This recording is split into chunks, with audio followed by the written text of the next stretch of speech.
বাংলাদেশে শেখ হাসিনার সরকার পতন এবং তার ভারতে পালিয়ে যাওয়ার পর ১ বছর পেরিয়েছে। এ সময়ের মধ্যে প্রায় ১৩০০ আওয়ামী লীগ নেতা, সাবেক মন্ত্রী, এমপি, যুবলীগ ও ছাত্রলীগ নেতা ভারতসহ বিশ্বের বিভিন্ন দেশে আশ্রয় নিয়েছেন। তবে বাংলাদেশ থেকে পালিয়ে যাওয়া বেশিরভাগ আওয়ামী লীগ নেতাকর্মী বসবাস করছেন কলকাতার নিউ টাউনে। এরই মধ্যে বাংলাদেশের অন্তর্বর্তী সরকার সম্প্রতি ভারতের রাজধানী নয়াদিল্লি ও কলকাতায় আওয়ামী লীগের অফিস স্থাপন এবং দলটির নেতাদের বাংলাদেশ বিরোধী কার্যকলাপ নিয়ে গভীর উদ্বেগ প্রকাশ করেছে।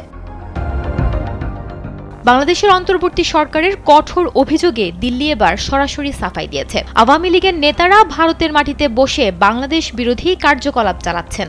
অন্তর্বর্তী সরকারের এমন দাবি একেবারেই নাকচ করে দিল ভারতের পররাষ্ট্র মন্ত্রণালয়। পররাষ্ট্র মন্ত্রণালয়ের মুখপাত্র রণধীর জয়সওয়াল স্পষ্ট ভাষায় বলেছেন, ভারত সরকার এ বিষয়ে কোনো তথ্য জানে না এবং ভারতীয় আইনের পরিপন্থী কোনো কর্মকাণ্ডের প্রমাণও নেই। ভারত আইন বিরোধী কর্মকাণ্ডকে কখনোই অনুমতি দেয়নি।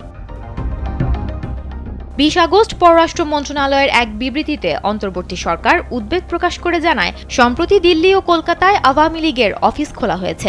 দলটির দণ্ডিত ও পলাতক নেতারা ভারতের মাটিতে অবস্থান করে বাংলাদেশ বিরোধী কার্যকলাপ চালাচ্ছেন। এমনকি গেল ২১ জুলাই দিল্লি প্রেস ক্লাবে এক এনজিওর ব্যানারে আয়োজিত অনুষ্ঠানে সাংবাদিকদের মধ্যে প্রচারপত্র বিতরণ করা হয়েছে।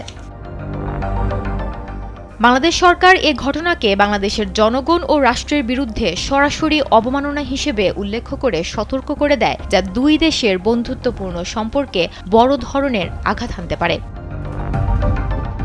ভারত অন্তর্বর্তী সরকারের এই অভিযোগ পুরোপুরি নাকচ করে দিয়ে আরও পুনর্ব্যক্ত করেছে তাদের প্রত্যাশা বাংলাদেশে অত্যন্ত দ্রুত সময়ে অবাধ, সুষ্ঠু ও অন্তর্ভুক্তিমূলক নির্বাচন অনুষ্ঠিত হোক, যাতে জনগণের ইচ্ছা এবং ম্যান্ডেট প্রতিফলিত হয়। সুমনা মুস্তফা, কালবেলা।